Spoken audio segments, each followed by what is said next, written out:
Welcome to Mostly Minutia. I'm Colleen Lindell, and this is episode 40, Sneakerheads Part 3 with Mario Pendilla. The third in this trilogy on sneakerheads, and if you don't know what a sneakerhead is, I do recommend going back at least one episode to Sneakerheads Part 2 with Ben Cronick. Ben is the epitome of a sneakerhead, but a simple explanation and what I've learned about sneakerheads since beginning this trilogy is a sneakerhead is basically someone who has mastered the craft of collecting and owning sneakers.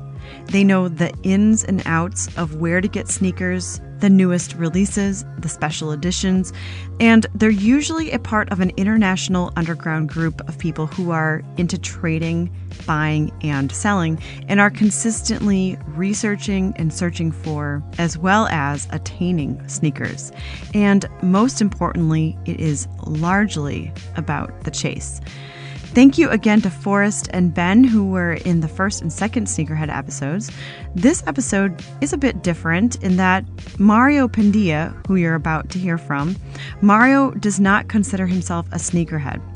He calls himself a partial Jordan collector, but let me tell you this. This whole interview takes place in Mario's closet, and Mario owns 35 plus pairs of Jordans, of which all 35 pairs are in their original boxes, and each box has a picture that Mario has taken of what's inside the box and pasted it on the outside of the box. So let me explain this again. Each box has a picture posted on the outside of the box of the exact pair of shoes that are sitting inside the box. So Mario does not have to go searching for his shoes. He simply looks at the pictures on the outside of the box and says, that's what I want to wear, and pulls down the box. So I ask you, is this man not a sneakerhead? I'll let you be the judge. So this is what's going to happen in this episode. I'm going to play Mario's interview, which runs about 30 minutes, and then I'll play the credits. And then as a bonus segment, and because everybody loved Ben Cronick, I'm going to play about 21 minutes from our conversation that was not included in episode 2. And with that, here is Mario Pendilla. Let's go. I'm so excited to see your shoes. I'm kind of excited to show you. I mean, we've just been talking about it for a little bit. You ready? It's what I think is a lot, but you know, this is kind of small for some people. So I haven't even really counted them up. I know there's at least about maybe like 30, 35. And some of them I just had to get rid of just because they got worn. This kind of a collection has been going on since maybe 96, 97 when I had a little bit of money to start. You can see some of, like, a lot of these boxes, the Air Jordans, they all kind of pretty much have the same looking box. And, you know, when they stack a little high, it's kind of hard to see some of the words. So, you know, just put pictures on the outside of the boxes to know what's inside of them. These 10s right here, there are these right here, but I have a double of them. So I know I wear these ones, and these ones are only there just in case these get worn and, you know, they just look too dirty and there's no way to salvage them and stuff like that. So the ones that don't have the pictures are the ones I just got just recently. With this whole, you know, the internet and everything like that, it's so hard to get some of these. You got some of these shoes are like on raffle. Just talking to a few friends, kind of get a heads up with these apps and everything like that.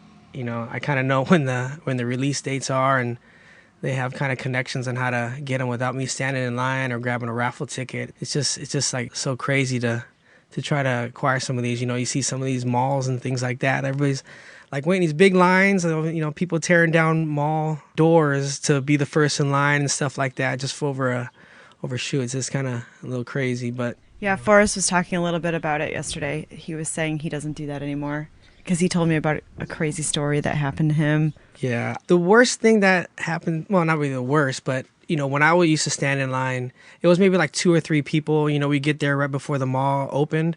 And I remember standing in line with these fours right here, these blue and gray. Yeah. And I was like the third person in line. It was a friend of mine, or this kid in front. He wore my size. And by the time it got to me to get the shoe, they had a half size smaller. So I was kind of debating, should I get it and try to trade with someone? Because I've never wore that one because it doesn't fit. But I got it just to have it, and hopefully at that time I was going to be able to trade with someone. Yeah. And like it never worked out. It was one of those things, like I'm there, I'm here to get a shoe. I got one. What I was kind of learning from Forrest is that these are kind of timeless. So you could probably still trade it, right? Oh, absolutely. Like some of these you can just, you just put them up online and, buy, sell, trade. A lot of conventions going on, like locally, and you just bring out your shoes and people will actually, trade, buy, sell, all that stuff. And, when you bring them out, sometimes you have like people ask like, oh, are those re-release ones or those original ones? Like this one right here, this is my original one. That was like one of the very first ones that I bought, and I've had that since the first series came out. Those 13s, those blue and white ones. It's kind of cool to wear like the dirty, scuffed up ones because they've had they're like the original ones. There's a hologram on the side of it, and I can open up later and show you to you. But this one right here, the original one, it's all like cloudy. You can't see the hologram of Michael Jordan. So how old are those right there? That one, I think I got those maybe in like 90, 98 or like 97 or something like that. And they're still good? I could still wear them. They still fit. Luckily, when all these sizes are the same size that I was wearing when I first started. So I was lucky enough to actually start the collection, having the same size rather than growing out of them and then not being able to wear them anymore. Mario, I really like that you took photos of all your shoes and put them on the outside of the boxes. Why did you decide that was the best way to organize? Browsing through, just channel surfing, Martha Stewart came on. And one of the segments was how to organize, whatever shoe collections for men or women. And then I happened to be watching Martha Stewart, and this is what she said to do. And it was a little time consuming, trying to print out all the, take the photos and then print them out and everything like that. But it was totally worth it when you're just kind of, looking as like, all right, what do I want to wear kind of thing, or what you want to match, instead of having to go through each box or trying to read the small labels. I probably can't put this in the episode. Well, I don't know when this episode will go up, but when she came to the show the other day, were you just, did you want to tell her about how? No, I didn't want to tell, of course I'm not gonna say anything. It was just kind of something that, only, Martha and I have in common. And then with some of the other guys on set and everything like that collect shoes, I kind of told them, how I organize all my stuff, and I showed them pictures and everything like that. And they asked me the same thing that you just did about the pictures and everything. And it was just like funny you asked, Martha Stewart's on here, and I got it from watching the show. So, what was that? So you said you have about 35 pairs. Mm-hmm. And since January, how many pairs have you bought since January? It's probably the ones that you don't see the pictures on. Because like I said, I had a big hiatus of, trying to buy shoes because I had a mortgage and stuff like that. So, I had to kind of get my priorities. I had a lot of shoes already that I haven't even worn yet that, I was kind of happy about already. Yeah. But then, when the shoes that the new colors with the same kind of styles that were out, I was like, oh, those are cool, those are fresh, I'm gonna get that. Plus it made it a lot easier just to kind of go through some friends that were able to get it without standing in line, having gone through all that madness and stuff like that.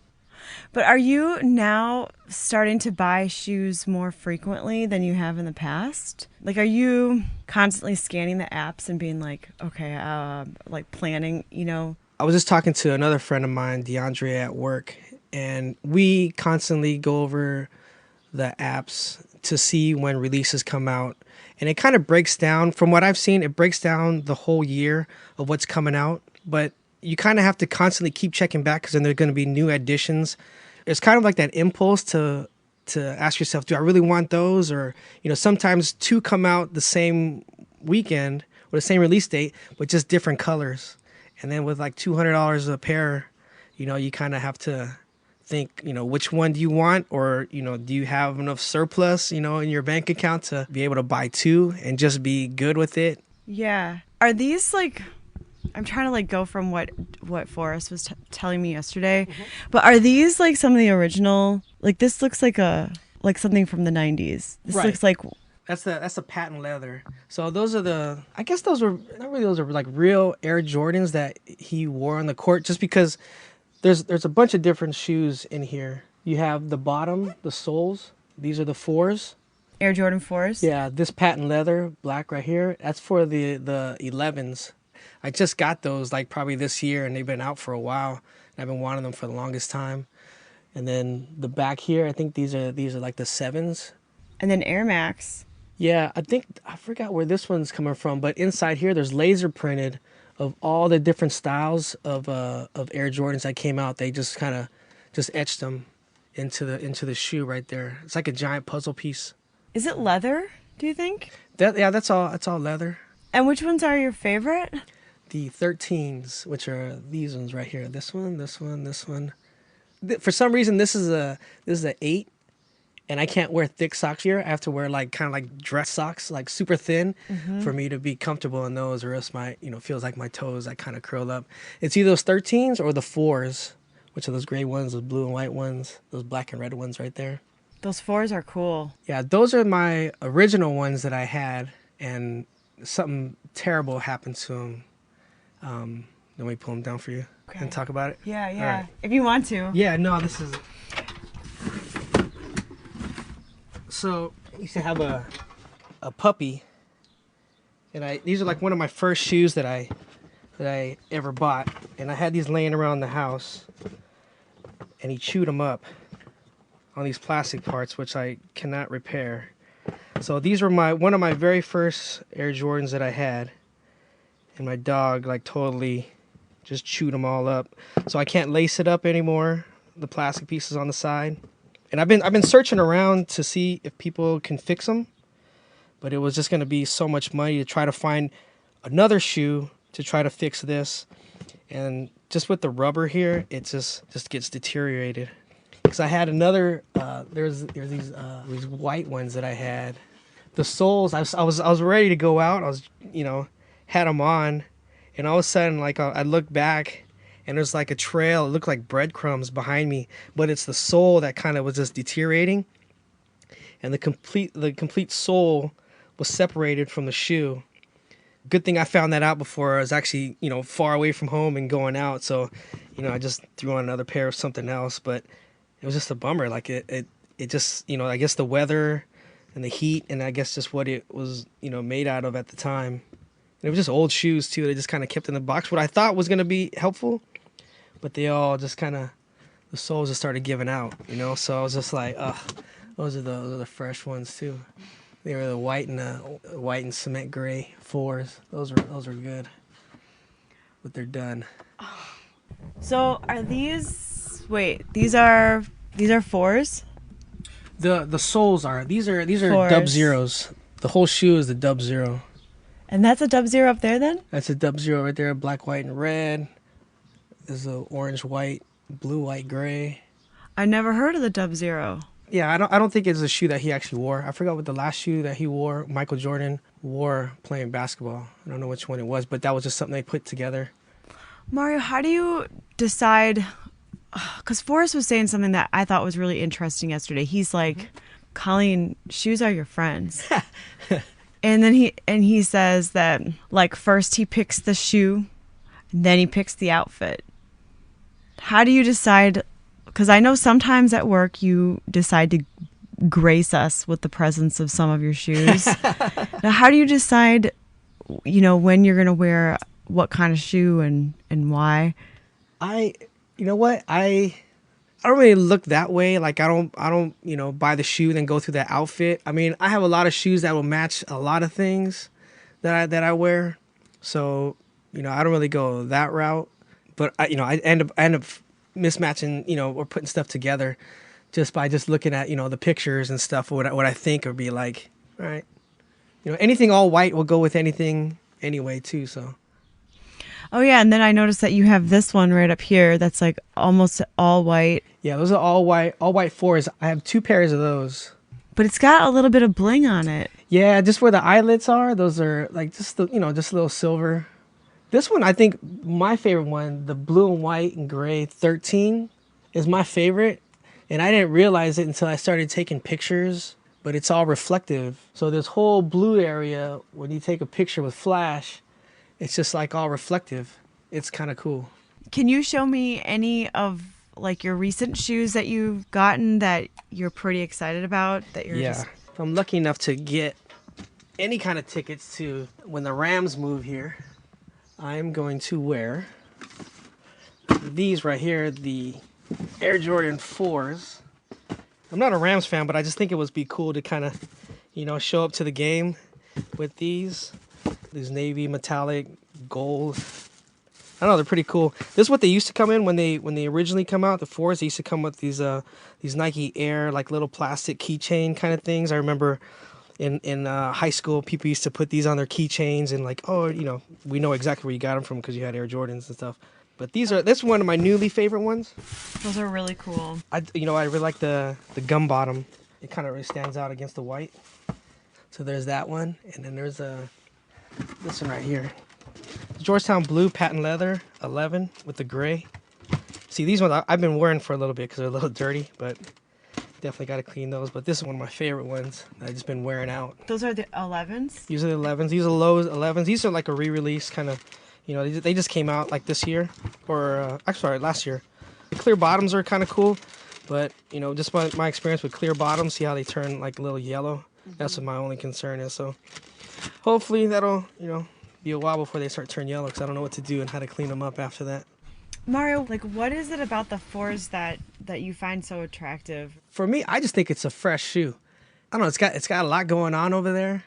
I mean, there's a lot of depth to it, I think. You know, you got the net on there, you got the little plastic eyelet pieces, colors, just the sole, the way the sole kind of looks. I don't know, it's just, to me, I just think it's a fresh shoe. I like also the gold ones you have right here, the white and gold ones, above the blue and the gray ones. It's like got gold in the middle of it. No, so like I was saying about the bottoms, those are white 4s with the green eyelets. Those are green. Oh. So just like I was saying about the soles, I just showed you with the 11s how they're turning yellow. Yeah. That's white. That's actually turning yellow. The plastic net on there, it's turning yellow. And I took that, you know, we took the picture, well, when it started turning yellow. So that's what's happening there. So what you think is gold is just white fading, just getting old. That's what that is. How old is that shoe? Oh man, that's probably maybe early 2000s, I believe. Yeah. Because there was a time when it just came like these white ones with the silver eyelets. Those came out, and then the black ones came out. I had 2 pairs. I lost the other pair. I swear I can't find it. I've looked in any of these boxes to see if I mistakenly put it in another box. I couldn't do it. I couldn't find it, so I figured it's lost now. So I bought 2 pairs of those, 2 pairs of those, and 1 pair of that. But they all kind of came out at the same time. But these ones, you know what? I've never opened up they come with the poster in here, and I've never opened this poster up. And I think it's just the Air Jordan, like Duncan or something. Oh, yeah, it is. I was just making a jump shot. It's cool. So there you go. So see, he's wearing the 4s on there, which is kind of cool. Oh, can I show you these other ones? Yeah. The ones that I told you that the soles got messed up. These are my favorite. One of my favorites. But look, let's see how it all just deteriorated.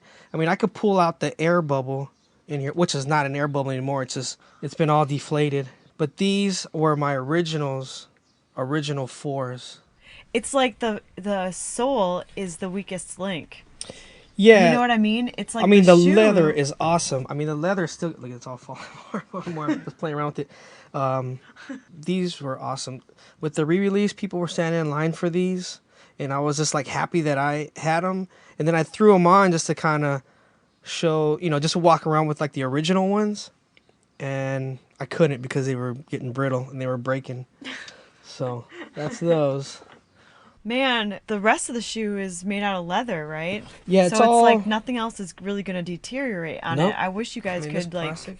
Somebody should have a business where they resole the shoe. Well, you can buy, if you buy another shoe. I don't know. I was talking to Forrest. There's not only just the Air Jordan, but there's another Nike shoe that has the same sole as the Air Jordan 4 that you could put this on, but that just entails buying a whole new shoe, then trying to find somebody that actually puts the sole back on, taking that sole off, and then taking this one off, and then just taking it apart and putting it on the other one. And this is what it's supposed to look like. Put this one away. So it's supposed to look like that. Wow. You just got that one. Yeah, it's not like that anymore. So I just keep it just for, just a timepiece kind of thing. Just say that I have one, and, conversation was like, hey, I have the original one. It just, Yeah. I'll bust it up. But yeah, that's it. It's a small collection, but, I have some ones that I really dig. There's some of them that I just bought just because I wanted to, thinking that they were going to be a hot shoe, and then they weren't. And then I just looked at it again after I bought them, and I never really wore them. Never even took them out of the box. Even the ones that I only have just an individual pair, I never brought it out of the box. Mm-hmm. So, yeah. Actually, I was going to ask you, how do you have this organized for yourself? I mean, I know you have the photos on the outside, but is there... Yeah. So, I was doing it by just the style of the box. See, some of these are gray. These a dark gray with the light gray top. All those boxes were kind of going like in the same, they all fit like the same. But then there were some of these 13s with the smaller box. I thought I had a way to organize it where they would stack nicely and evenly without so much gap and like overlap. Because see how like this box over here is kind of going over that because it's a lot bigger and stuff like that. It's because it's a different style shoe. I started with something, but it wasn't working out. I just end up just relying on the pictures, to see where they're at. Even when they're down here, I just get the step stool, hold everything, and just pull out the bottom. Actually, it's these ones right here. This one I was real excited about having, these white and wheat, these 13s. But then they weren't even selling that good, and I don't really know if I have anything that really matches with it. Again, I mean, it's a mostly white shoe.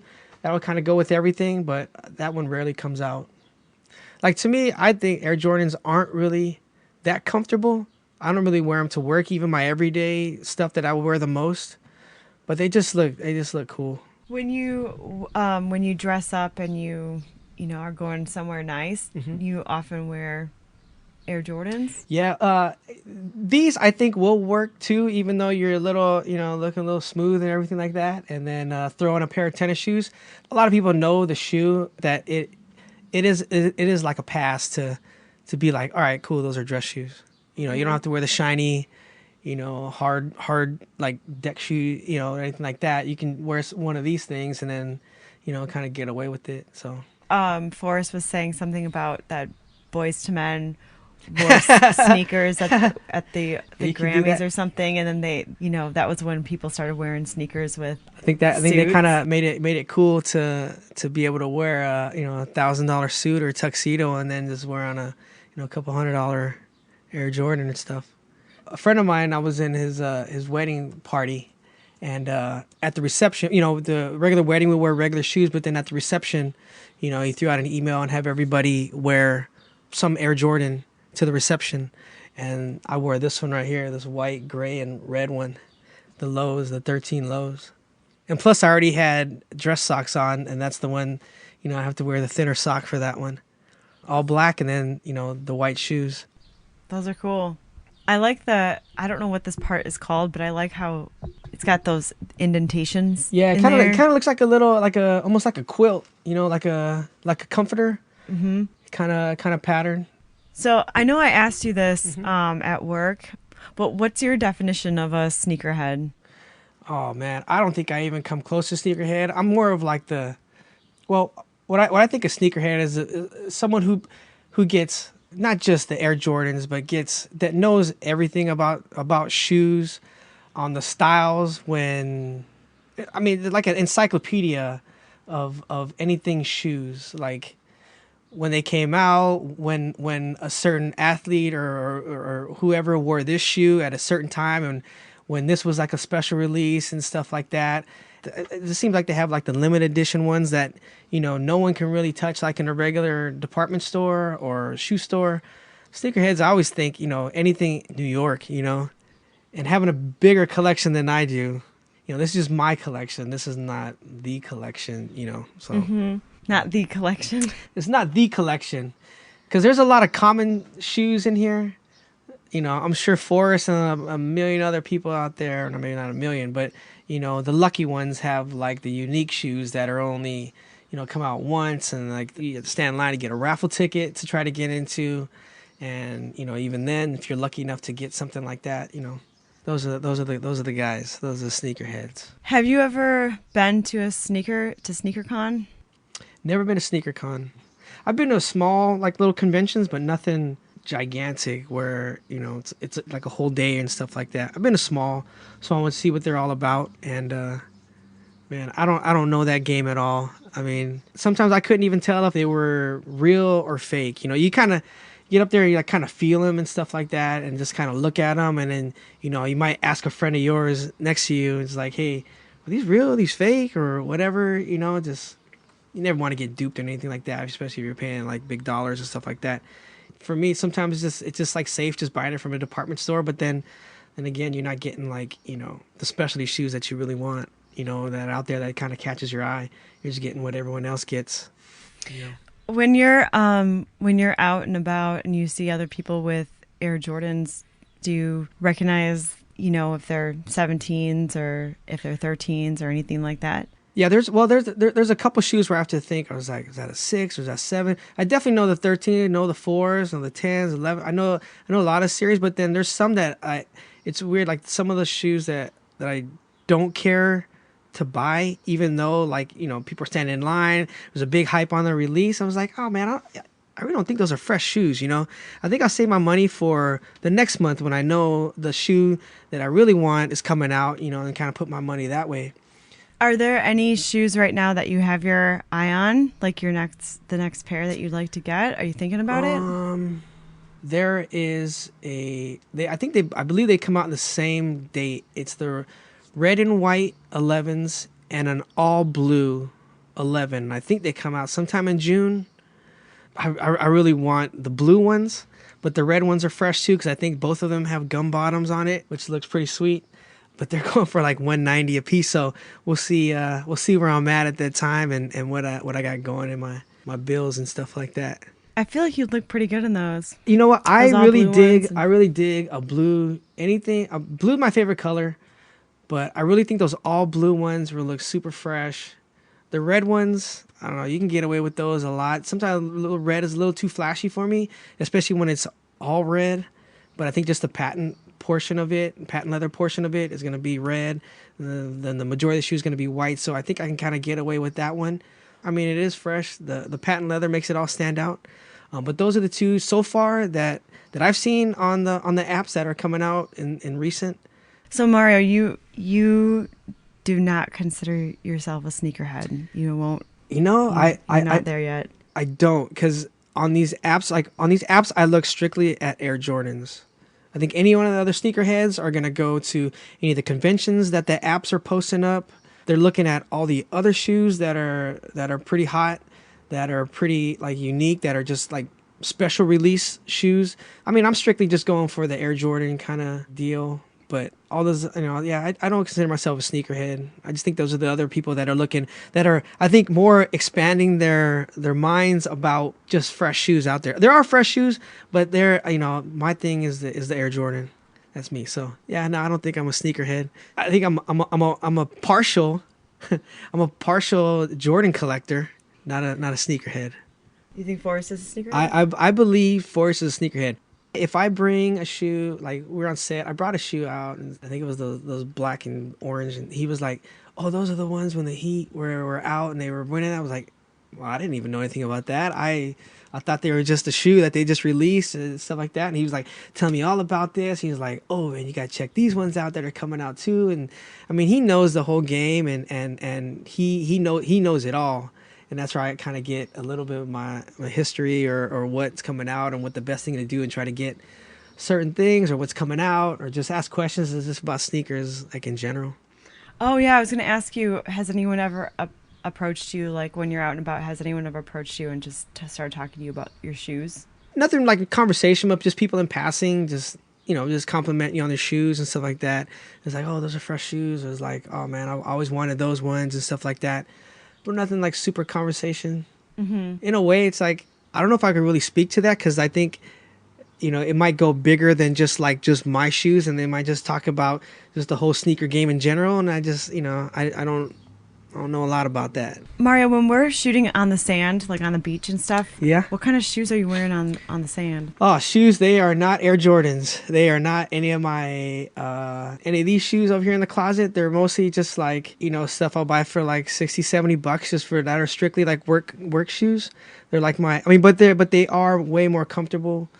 What I think, I just do like my Asics, or, I'll wear maybe sometimes like an Air Max or something like that, and those are pretty comfortable. I mean, you see me on set with my Air Jordans on, but that's when we're on the stage.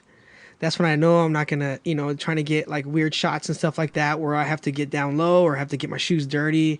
That's the only reason why you saw me in those that day. Mm-hmm. So I'm gonna also try to interview Ben. Ben Cronic. Mm-hmm. He's like a big Air Max. He's a sneakerhead. That's all he wears at work. Air Max. Because it was like when I first started talking to these guys about getting shoes, and I told them I like Air Max, and I really couldn't talk to Forrest and some of those guys. They were like, go talk to Ben. Ben is everything Air Max, and he's got some stuff that I've never seen before, or just some unique just color combos and stuff like that, which is kind of cool for that shoe. I just started talking to Ben the other day at work because I never. I mean, when do I get a chance to talk to him? Right. Never. Yeah.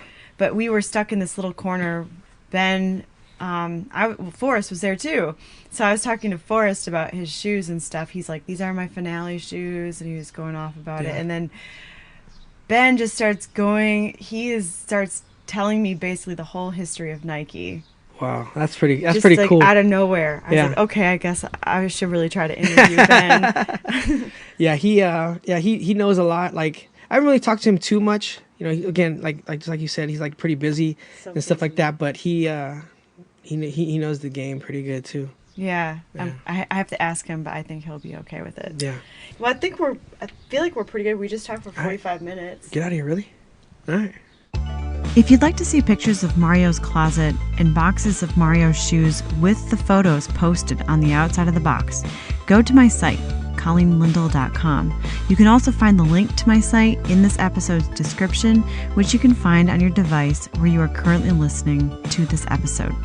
Music from the beginning of this episode and what's currently playing underneath this by the artist Home off the album Resting State. You can find more music by Home at Bandcamp.com. This episode of Mostly Minutia was recorded on location in Lakewood, California, and in Studio City, California. A huge, huge thank you to Mario for humoring me by doing this episode. When I first approached Mario, he was not interested in being interviewed, and I don't know where it came from. Somewhere in the goodwill of his heart, he chose to let me into his closet. So thank you, Mario. You did such a great job, and I think you should consider being in front of the mic more often. And now here is my bonus conversation with Ben Cronic. I wrote some questions about MasterChef. Can I ask you questions about what you do on there? Okay. But I'm going to start in the beginning. Can you tell me your name and where you're from? My name is Benjamin Cronic. I am from New York. I grew up upstate in Albany, New York.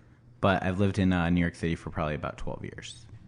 I've never been to Albany. What is Albany like? It's a pretty generic suburban setting, so to speak. We actually moved there because my mom started working for the government, and New York's capital is in Albany. Oh. So she was an attorney general and then assistant attorney general under Elliot Spitzer.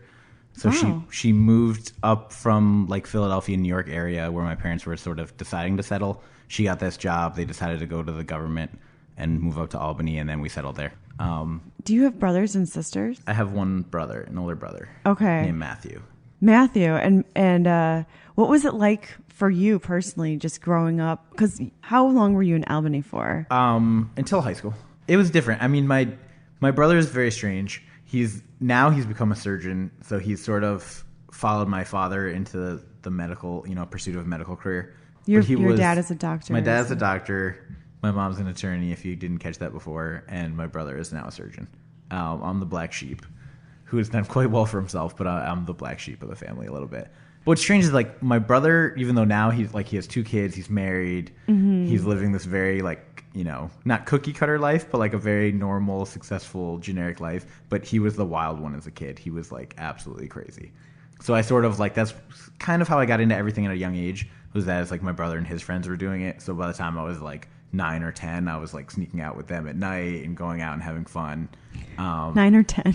Something like that. My brother was like 12. I mean, my parents were working a lot, so we kind of raised ourselves, which we can get into later. But that's sort of how I got into cooking a little bit. Is that my parents were never home. Me and my brother would just get out of school, and it was just the 2 of us every day. I mean, we grew up in a very quiet, peaceful suburban area where like no one has any qualms about their kids playing outside with no supervision. Yeah. You know, 4 or 5 years old, you're just running around in your front yard in your neighborhood, and everyone sort of watches out for each other. Would you guys leave your front doors open? Like unlocked. Yeah. Kind of that to a place where like you could leave your car in your driveway unlocked, keys in it for years, and nothing would happen. Our police, pretty much the only thing they did was stop kids from having, you know, parties at their house. That's about it.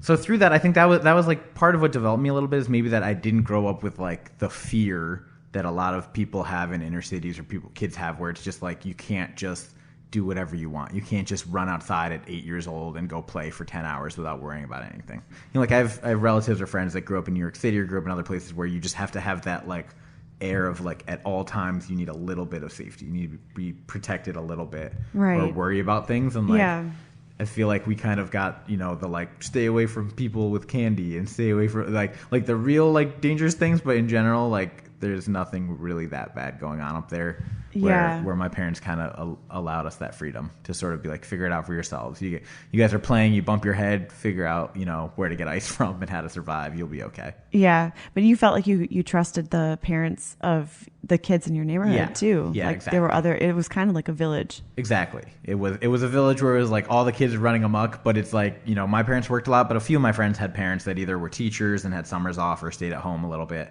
So they were always kind of like feeding us or keeping an eye on us. So we weren't completely, you know, on our own for our whole lives.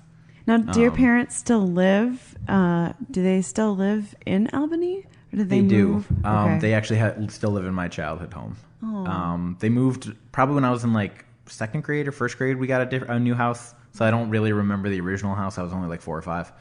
But the house that they've had since like probably 1985, they still live in.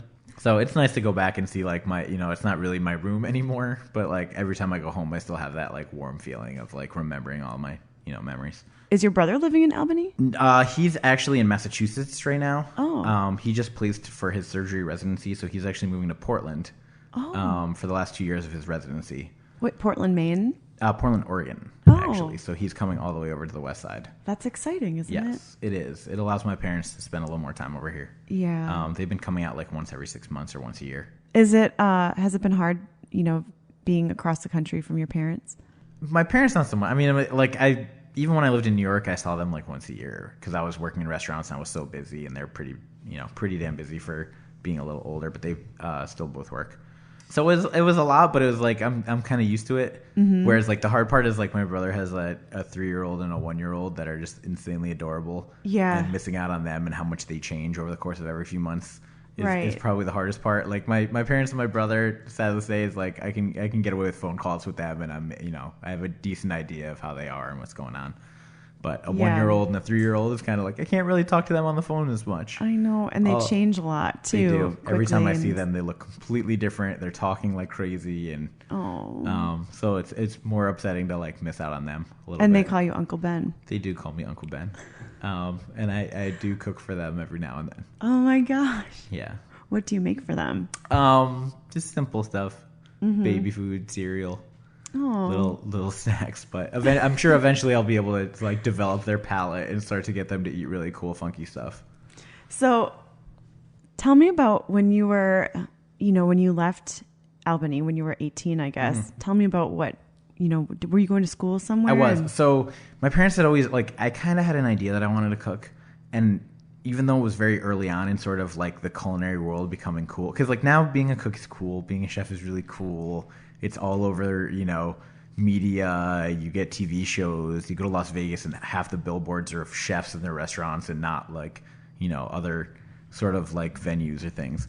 What do you think it is that has made it cool to be a chef? I mean, one, I think it's the part that it's like everyone eats. So it's like as much, and like, it's weird to say, but it's like, it's a real thing. Like when there's a musician or a show or like Siegfried and Roy, it's like, yeah, everyone can see it, but no one really, you can't really relate as much to it.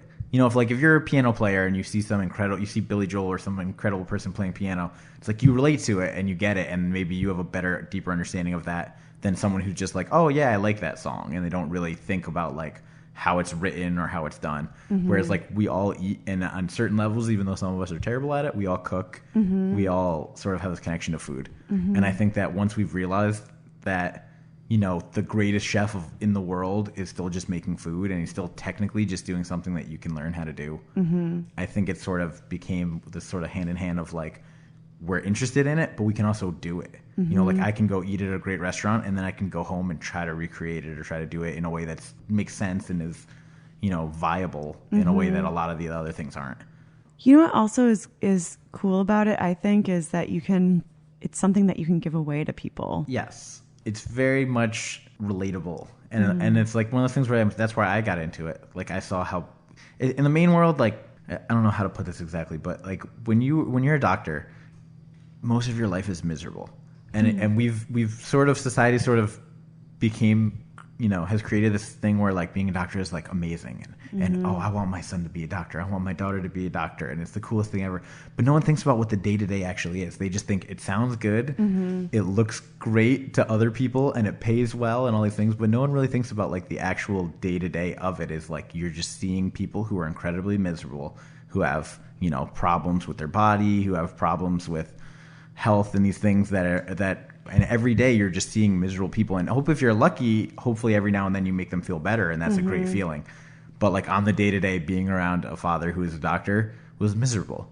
He came home from work every day miserable. Yeah. He didn't really enjoy it. And it wasn't even just like his patients or anything like that. It's the network that was created by insurance companies, all of the sort of like red tape that goes into you as like a healer just trying to heal somebody. It's not like being the doctor was 10,000 years ago, when it was just like a villager came to you, you try to think of the best way to fix them, and you did it. Right. Now it's like someone comes to you, you're like, I think I want to prescribe this drug. Let me just see if I'm allowed to, or if the insurance companies are going to get in the way and push some other drug. Or it's just a whole lot of red tape, and it's a whole lot of issues that made it, you know, less enjoyable. And my mom the same way. She would be in court for, you know, 90 hours a week, come home, be up till 3 a.m. writing some opening statement. And as much as she loved being a lawyer and she loved the law, her actual day-to-day wasn't completely enjoyable either. But they would come home, and then I would start cooking food and have dinner ready for them by the time I got home, and just realized like that's sort of what makes family. It's sort of what like brings everyone together is food. And very rarely are people like upset and angry while they're sitting at a big table with lots of delicious food. But how did you start learning how to make food? Watching TV, recreating, trial and error is the greatest thing you could ever do. I mean, how old were you? I was probably 11 or 10. Like I always liked getting into the kitchen. Like I used to bake cookies with my grandmother. I used to do little things like that. Yeah. But probably by the time I was like 10 or 11, I was like, this frozen food sucks. My parents are at work all the time. I want to eat some good food. And I just actually started going to the supermarket with them, buying, you know, fresh produce or things, and just cooking it. And you were watching cooking shows at that age? I started watching Iron Chef Japan, the real Japanese version, probably when I was about 9 or 10, and became obsessed with it, and would stay up until like 1 and 2 in the morning watching it. Another part of me having a little more freedom as a kid is I had a TV in my room when I was 7, and my parents did not give me a bedtime, and I just stayed up till 3 in the morning every day. I was always a night person, so I was that kid who was like late for class every single day because I was up till 2 in the morning watching Iron Chef. Did you have to walk to school, or were you being driven over to school in the morning? Usually I was driven on the way. That was the little loophole that I figured out, is that I could miss school by pretending to be sick for the 10-minute period my parents had to get me out of bed before they had to go to work, because they had real jobs that didn't allow them to be late. So if I made it through that like 10 minutes of being like, my throat hurts, I'm not going to make it today, and my mom's like, shut up, you're fine. Like eventually they'd just be like, all right, well, I'm going to work. You can do whatever you want, and leave. And then I would stay home and then cook and watch more cooking shows. So I sort of like gained an education on it. I'm very much a proponent of like self-education, of like just because you're supposed to be going to school or doing things doesn't mean you can't use other avenues to learn at the same time. Right. So while I might not have been the greatest student and I might not have been in school that much, I was learning a lot. And I used my youth to sort of gain a lot of knowledge and experience that I would not have gotten by just being a normal kid and just going, to normal school every day, all day. Ben, were you telling me, I feel like you were telling me at work or something that you weren't a good student. I feel like you were mentioning something like that. Like I'm a great student in that I'm very knowledgeable, in that at the end of the day, when you give me a test or when you want me to sort of regurgitate the information that you fed to me, I know it and I have it down pat. It's sort of the avenue of how I got there is not the avenue that generic education thinks that that's how it should be. So I was always like great at mathematics, and I never did my homework ever. And my teachers used to kill me for it, but then it would be like, okay, well then what's the answer? And I'd have the answer every time.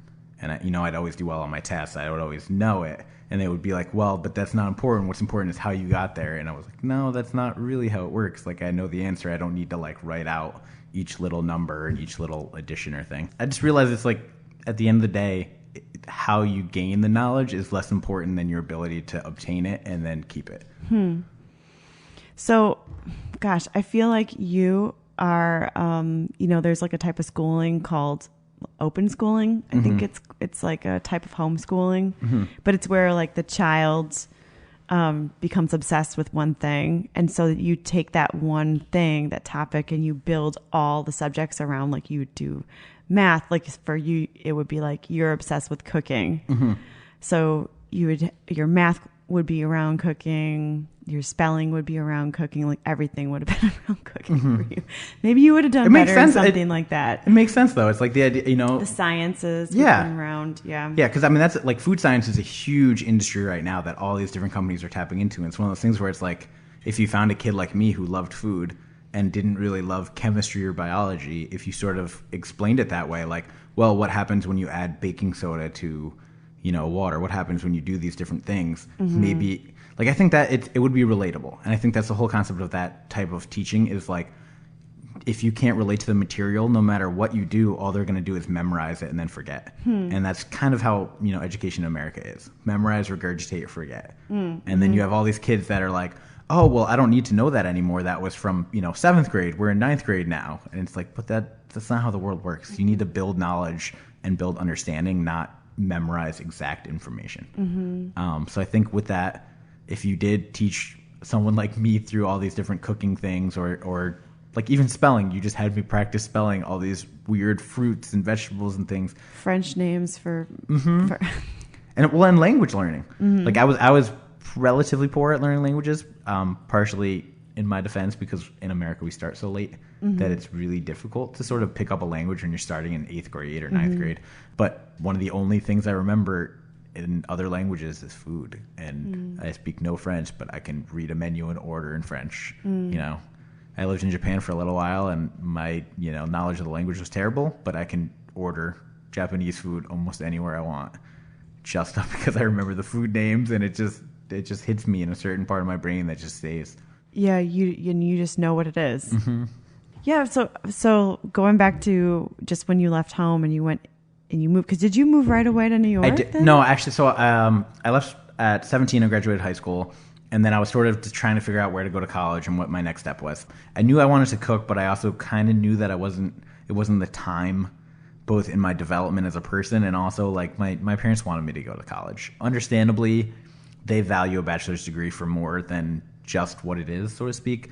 And they're very much parents that like they push me to go to college not because I needed like an exact major to lead me to the next private school, because that's sort of, again, I don't want this whole interview to be harping on our education system, but we always do everything to be like, what's the next step? Like you go to you got to be great in high school so you get into the right college. You got to get into the right college so you can get in the right grad program, so you can get to the right job setting, so to speak.